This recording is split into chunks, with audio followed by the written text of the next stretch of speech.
ലൈംഗികാരോപണ പരാതിയിൽ നടൻ സിദ്ദിഖിനെതിരെ തെളിവ് ശേഖരിച്ച് പോലീസ്. നടിയുടെ പരാതിയിൽ പറയുന്ന ദിവസം സിദ്ദിഖ് താമസിച്ച തിരുവനന്തപുരത്തെ മസ്കറ്റ് ഹോട്ടലിൽ പരാതിക്കാരി എത്തിയതായി രേഖകൾ. 8 വർഷം മുമ്പുള്ള സന്ദർശക രജിസ്റ്ററിൽ പരാതിക്കാരി ഒപ്പിട്ടതായും പോലീസ് കണ്ടെത്തി. 2016 നില തിയേറ്ററിൽ നടന്ന സിനിമ പ്രിവ്യൂ ഷോയ്ക്ക് പിന്നാലെ സിനിമ ചർച്ചയെന്ന് പറഞ്ഞു തന്നെ ഹോട്ടലിൽ വിളിച്ചുവരുത്തി ലൈംഗികമായി പീഡിപ്പിച്ചുവെന്നാണ് നടിയുടെ പരാതി.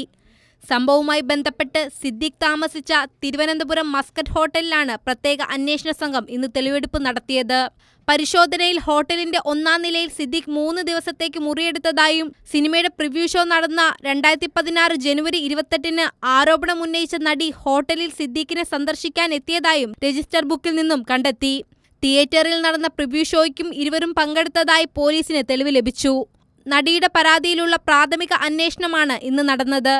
സിദ്ദിഖിനെ ചോദ്യം ചെയ്യുന്നതടക്കമുള്ള കാര്യങ്ങൾ പിന്നീടുണ്ടാകുമെന്ന് പോലീസ് അറിയിച്ചു.